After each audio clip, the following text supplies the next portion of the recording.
আজকে যার গল্প বলবো তার নাম অনুজা। অনুজা আমার বন্ধু।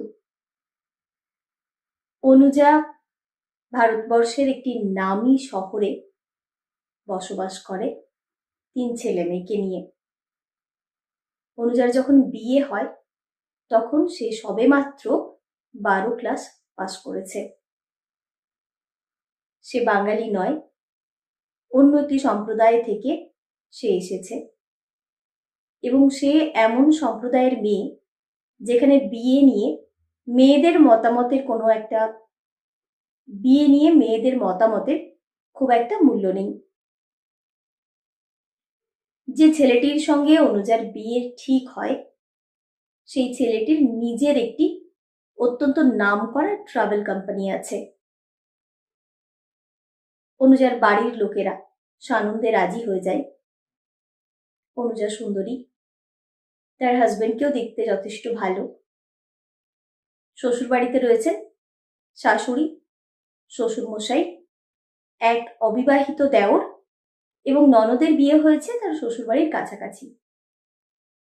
কিন্তু অনুজার বাড়িতে জানানো হয় যে যেহেতু তার হাজবেন্ড বিভিন্ন জায়গায় ট্রাভেল করে, দেশে বিদেশে ট্রাভেল করতে হয় তাকে কাজের জন্য, ফলে অনুজাকে কিন্তু শ্বশুর বাড়িতেই থাকতে হবে।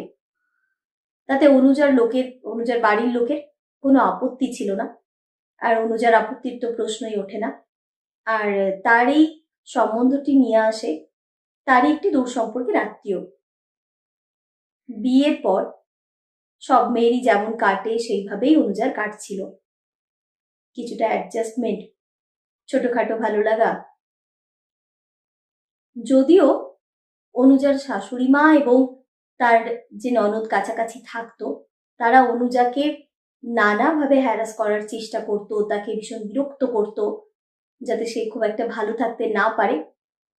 যেরকম হয় স্বাভাবিক সংসারে, ছোটখাটো এই ধরনের ঘটনা লেগেই থাকতো। অনুজার দেওর এবং শ্বশুর মশাই তাতে কোনোদিনই খুব একটা সক্রিয়ভাবে অংশগ্রহণ করতেন না, কিন্তু তারা খুব একটা প্রতিবাদও করতেন না। এর বছর 2 পরে অনুজার 2টি যমজ মেয়ে হয়, অদ্রিজা আর ঋতুজা। কিন্তু আগেই বলেছি যে অনুজা যে সম্প্রদায় থেকে এসেছে বা তার শ্বশুরবাড়ি যে সম্প্রদায়ের, সেখানে ছেলে হওয়া নিয়ে নানা রকম জোরজার করা হয়। সবাই একটি পুত্র সন্তানের জন্য অনুজাকে বারবার চাপ দিতে থাকে। অনুজা দ্বিতীয়বার মা হয়